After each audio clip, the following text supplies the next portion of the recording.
बोलिए भारत माता की जय, भारत माता की जय, भारत माता की जय। आज मौसम खराब हो गया और इस कारण हम लोग अंदर इस बैठक को कर रहे हैं। चुनावी बैठक है। हमारे बीच में नगर पालिका की अध्यक्ष पद की प्रत्याशी आदरणीय श्वेता मिश्रा जी, हमारे बीच में इस वार्ड के सभासद पद के प्रत्याशी हमारे सोनू जी, हमारे बीच में बगल के वार्ड के प्रत्याशी आदरणीय मोनू जी, उपस्थित सद्दू बैठे हुए जितने भी हमारे वरिष्ठ जन हैं सभी के चरणों में नमन करता हूं, प्रणाम करता हूं। और सभी हमारे छोटे भाई जैसे जितने भी साथी सहयोगी सभी को स्नेह प्रेम और मातृशक्तियों को भी प्रणाम करता हूं। कोई लंबा चौड़ा विषय नहीं है, चुनावी समय चल रहा है, हम सब लोग वोट मांगने के लिए आए हैं। इतना जरूर कहना चाहते हैं कि गांधीनगर ईदगाह मोहल्ला आज से 5-7 साल पहले भी आप लोग यहाँ के रहने वाले हो देखते होंगे क्या स्थिति थी, और इन 5-7 सालों में स्थिति में कितनी गिरावट आई है ये भी आपसे कुछ छुपा नहीं है। लगातार विकास का न होना अपने इस वार्ड की सबसे बड़ी समस्या रही है। आज जो जलभराव की समस्या पानी गिरने के बाद या अन्य जो गलियां नहीं बन पाई, कहीं ना कहीं उसके पीछे ये भी एक बहुत महत्वपूर्ण कारण रहा कि नगर पालिका हम लोगों के हाथ में नहीं रही, भारतीय जनता पार्टी के हाथ में नहीं रही। और एक दौर ऐसा भी था कि जब नगर पालिका हम लोगों के हाथ में थी उस समय विकास के लिए किसी को दर दर भागना नहीं पड़ता था। जब जिसने जितना काम बताया होगा, मैं दावे के साथ कह सकता हूं, उसके सारे काम कराने का प्रयत्न हम लोगों ने जरूर किया होगा। इसलिए मैं आप लोगों से अनुरोध करता हूं कि हम सबको सचेत रहने की आवश्यकता है। ये चुनाव चल रहे हैं, चुनाव भी 4 तारीख के बाद बीत जाएंगे। उसके बाद कोई भी जनप्रतिनिधि, विशेष करके जो अध्यक्ष पद के प्रत्याशी होते हैं, वो वार्डों में दिखाई भी नहीं देते, कहीं कोई काम के लिए भी नहीं आते। फिर हम रह जाते हैं, आप लोग रह जाते हैं और एक दूसरे से संघर्ष किया करते हैं। आप हमसे कहा करते हो, हम नगर पालिका में फोन करते हैं, वहां दूसरे दल के जीते हुए अध्यक्ष होते हैं, वो घुमा फिरा के हमको टहला देते हैं या काम नहीं करते हैं और काम लटका रहता है। इसलिए इस बार चूक न होने पाए, पूरा का पूरा ताकत लगा के, चाहे सभासद हो चाहे चेयरमैन, ईमानदारी के साथ हर एक वोट कमल के खाने में जाना चाहिए, ताकि सभासद भी अपना जीते, चेयरमैन भी अपना जीते, ताकि हम लोग ईमानदारी से अपने क्षेत्र में काम और विकास करा पाए। इसमें किसी प्रकार की कमी नहीं होनी चाहिए। जब प्रदेश में योगी जी अच्छा काम कर रहे हैं, देश में मोदी जी अच्छा काम कर रहे हैं, जनपद में भी और चारों तरफ विकास हो रहा है, लेकिन अगर आप उन्नाव नगर पालिका देख लें तो आपको महसूस होगा कि यहाँ पर गड्ढे और पानी के अलावा कुछ दिखाई नहीं देता। बगल की नगर पालिका हमारी विधानसभा में गंगा घाट नगर पालिका है। गंगा घाट नगर पालिका की स्थिति आप देख के आइए। पूरे 5 साल में 2 बार प्रधानमंत्री जी द्वारा सम्मानित किया गया, राष्ट्रपति पुरस्कार मिला गंगा घाट नगर पालिका उसके विकास के लिए, वो भी हमारे ही क्षेत्र में आती है। और ये हमारे क्षेत्र में आती है, इसकी स्थिति इतनी खराब हो गई कि 5 साल से पिछले कोई काम भी नहीं हम लोग करा पाए। इसलिए विशेष अनुरोध है कि जितने लोग यहाँ बैठे, ये कम लोग नहीं है, ये एक बार अगर संकल्प ले लें कि नहीं, हमको इस वार्ड से भारतीय जनता पार्टी को ऐतिहासिक विजय दिलानी है, सभासद के लिए भी और चेयरमैन के लिए भी, तो दुनिया की कोई ताकत आपके संकल्प को तोड़ नहीं सकती। भारी मतों से यहाँ भारतीय जनता पार्टी की जीत होने वाली है। मैं इसको बहुत अच्छी तरीके से जानता हूँ, क्योंकि मैं भी ये चुनाव लड़ा हूँ। ईदगाह वार्ड शायद हमसे पहले हो सकता भारतीय जनता पार्टी यहाँ ना जीतती हो, लेकिन जब से हम लोग चुनावी राजनीति में आए, हम भी ईदगाह वार्ड कभी नहीं आ रहे। गांधीनगर वार्ड तो हमेशा जीते, लेकिन ईदगाह वार्ड भी कभी नहीं आए। गांधीनगर तो हमेशा जीतते रहे, बम्पर वोटों से जीतते रहे। इसलिए आप लोगों से अनुरोध करते हैं कि जो स्नेह जो प्रेम आप हमको देते रहे, वो हमारे इन दोनों प्रत्याशियों को, तीनों प्रत्याशियों को, चाहे मोनू हो, चाहे सोनू हो और चाहे हमारी श्वेता मिश्रा जी है, पूरी ताकत के साथ इस बार स्नेह और आशीर्वाद दें, ताकि हम लोग मिलकर कुछ अच्छा कर पाए शहर के लिए। जितना अच्छा प्रयत्न करके हम लोगों ने शहर को सजाने का काम विगत दिनों किया था, जब हम लोग चेयरमैन थे, धीमे धीमे फिर स्थितियां पहले जैसी ही हो गई और फिर विकास के काम एक वर्ग विशेष के क्षेत्रों में होने लगे, जिसको आप सब लोग जानते हैं कहां पर काम हो रहे थे। अपने क्षेत्रों से चेयरमैन का लगभग लगाव नहीं रहा, और ऐसा तभी होता है जब दूसरी मानसिकता के लोग चुनाव जीत जाते हैं। आज कम से कम अपने लोग एक फिर अवसर प्राप्त किए कि हाँ, इस चुनाव के माध्यम से अपने लोगों को नगर पालिका में स्थापित कर सके। अब ये टैक्स का ही मामला सुन लीजिए, जहां कहीं भी मैं जाता हूं लोग शिकायत करते हैं कि टैक्स बहुत बढ़ के आ गया, टैक्स बहुत बढ़ के आ गया।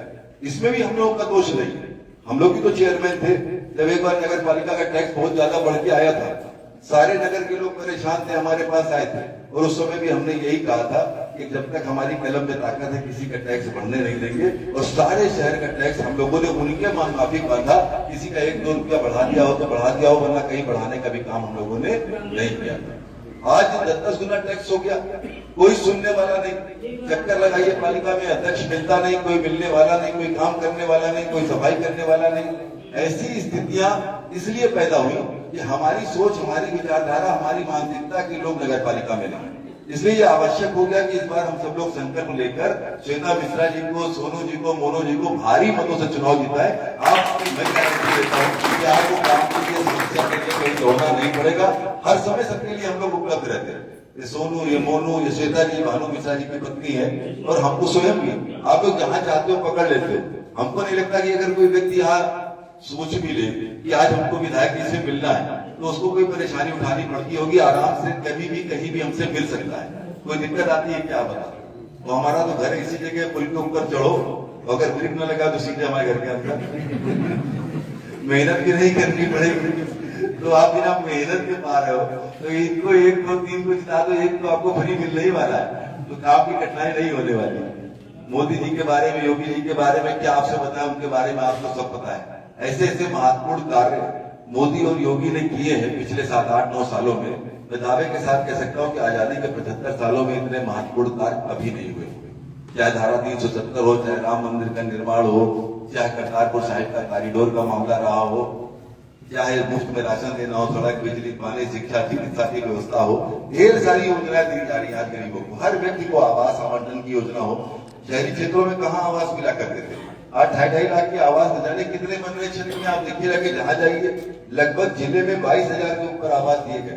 22,000 लोगों को 2.5 लाख के आवास दिए गए नगरीय क्षेत्र में। ग्रामीण क्षेत्र की बात नहीं करें, नगरों के अंदर। काशीराम कॉलोनी में अपने समय में भी हमने 4,000 आवास बांटे थे। उसके बाद डोडा कॉलोनी में आवास बांटे हम लोगों ने। तो ढेर सारी योजनाएं, ढेर सारे काम। आप कह सकते हो कि इन चुनावों से योगी और मोदी जी के ऊपर क्या प्रभाव पड़ने वाला है, ये मत विचार में लाइएगा। इन चुनावों से विपक्षी दलों के हौसले बुलंद होते हैं। अगर उन चुनाव में वो प्रभावित कर ले जाते हैं तो उनको महसूस होता है कि अब योगी और मोदी को भी हम हिला लें, और पूरे भारत की निगाहें इन स्थानीय निकाय के चुनाव में लगी हुई है। वो भी चाहते हैं कि योगी और मोदी को किसी तरीके से हटाया जाए, विशेषकर मोदी जी को 2024 के चुनाव में। तो इस चुनाव से संदेश जाने वाला है कि योगी और मोदी की स्थिति उत्तर प्रदेश में किस प्रकार की है। इसलिए मैं आप लोगों से अनुरोध करना चाहता हूं कि चूक नहीं होनी चाहिए। संदेश यही जाए कि इस प्रदेश की जनता मोदी जी को आज भी उतना स्नेह करती है जितना 10 साल पहले, 9 साल पहले किया गया। इसमें किसी प्रकार का कोई कमी नहीं होने देनी चाहिए। हमको लगता है कि मेरा विषय लगभग इतना ही है, लेकिन मैं चाहता हूं कि इस मेरी बात से आप सब लोग सहमत होंगे कि मोदी जी से सब संतुष्ट हैं, भारतीय जनता पार्टी से भी लगभग सब लोग संतुष्ट हैं, योगी जी के भी कार्यों से सब संतुष्ट हैं। और योगी जी का तो सबसे महत्वपूर्ण कार्य अभी कल ही मैं देख रहा था टेलीविजन में, आज अखबारों में भी छपा है, व्हाट्सएप पे देखा कि मुख्तार अंसारी और उनके भाई अफजाल अंसारी को 10 साल और 4 साल की सजा होगा। आप कल्पना कर सकते हो कि जिनके ऊपर 200 मुकदमे चल रहे हो, 200 मुकदमे इन लोगों के थे। अतीक अहमद के ऊपर 200 मुकदमे, और इनके सारे के सारे मुकदमे छूट रहे थे। गवाह की हिम्मत नहीं थी कि अदालत में जाकर गवाही दे पाए, इतना साहस है। सारे मुकदमे छूट जाते थे, विधायकों की हत्या का भी मुकदमा छूटा जा रहा था।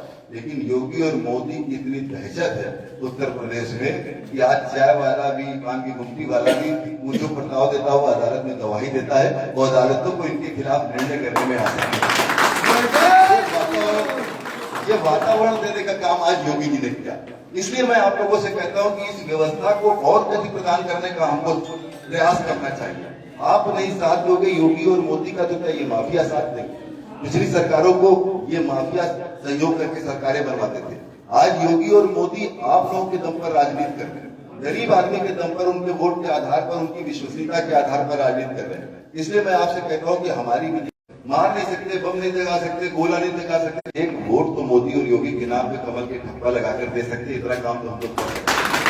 इसलिए मेरा आपको अपना एक वोट नातेदार, रिश्तेदार, शहर में जो मिलने वाले जहां कहीं भी हैं, 2-3 दिन का चुनाव बचा है। कुछ लोग भ्रमित करने भी आएंगे कि हमारी लड़ाई है, हमको वोट दे दो, हमने बड़ी सेवा की, हमको वोट दे दो। ईमानदारी की बात है कि लड़ाई सीधे सीधे सपा और भाजपा की, आप सब लोग समझ रहे हो। तीसरा कोई लड़ाई में ही नहीं है। अपना भ्रमित किया हुआ वोट फिर पिछली बार की तरह दुर्घटना उन्नाव में पैदा करते हैं। पिछली बार भी हम लोगों को समझा रहे थे कि भाजपा को जिताओ, भाजपा को जिताओ, और कुछ लोग निर्दलीय खड़े हो गए, उनके ऊपर काफी वोट चला गया। अगर उन वोटों को जोड़ दिया जाए तो भाजपा एक तरफा चुनाव जीत जाती, जो निर्दलीय खड़े। उनके कारण भाजपा 1000 वोटों से 800-900 वोटों से चुनाव हार गई, और उसके कारण हमको 5 साल गली गली भटकना पड़ा, हमारी कोई सुनने वाला नहीं था। इसलिए विशेष करके अनुरोध करने के लिए आए हैं कि हम तो आपकी सेवा कर रहे हैं, लेकिन अगर हमारे हाथ मजबूत हो जाए, हमारे सभासद हो जाए, हमारी चेयरमैन हो जाए, तो हमको भी आसानी होती है कि कोई काम आया, हमने बताया श्वेता जी फला काम है भाई, इसको करवाइए, तुरंत हो जाता है। अब सपा के चेयरमैन से हम बात नहीं कर सकते, नगर पालिका हम जा नहीं सकते, तो किस तरीके से आपकी समस्याओं का निराकरण हम करा पाएंगे। और कभी कभी लोग गलत भी समझ लेते, दूसरा कोई नेता मिलता नहीं, चाहे सड़क हो, चाहे बिजली हो, चाहे पानी हो, चाहे कुत्ता मरे, चाहे बिल्ली मरे, कि चलो विधायक जी के साथ कोई काम हो हम ही मिलते हैं, और कोई दूसरा मिलता नहीं तो लोग जाएंगे। विश्वास भी रहता, भरोसा भी रहता है। तो कई बार लोग समझते हैं विधायक जी नहीं करा रहे, अब विधायक जी कहाँ खोपड़ी दे मारे जब कोई सुने वाला नहीं। इसलिए अनुरोध है कि भाई हमको ताकत दो, मैं भरोसा दिलाता हूँ कि आप सबके चरणों की सेवा इसी प्रकार से ईमानदारी से करता रहूंगा। जहाँ कहीं भी मेरी आवश्यकता होगी, हर कदम पे हम सब लोग, ये पूरा भाजपा का परिवार आपके चरणों की सेवा करने के लिए तत्पर रहेगा, इस बात की मैं गारंटी लेता हूँ। इसलिए इस चुनाव में पूरी ताकत के साथ श्वेता मिश्रा जी, सोनू जी, हमारे मनोज जी को भारी मतों से आप सब जिताने का काम करें, यही हम। तो अगर आप सब लोग सहमत हैं, क्योंकि आप सब लोग बड़ी ताकत, जितने लोग बैठे हुए हैं इतने लोग ही संकल्प कर लें, तो जितने मोबाइल में नंबर है ना, उनको फोन कर दे या व्हाट्सएप कर दे या मैसेज कर दे, तो काम बन जाएगा। तो कितने लोग संकल्प जरूर ले ले, दोनों हाथ उठाकर अगर हमारी बात से सहमत हो तो सबको आशीर्वाद दे। हम लोग भारत माता की जयकारा लगाएं, बोलिए भारत माता की, भारत माता की, भारत माता की, जय जय श्री राम। बहुत बहुत धन्यवाद। जय हिंद, जय भारत।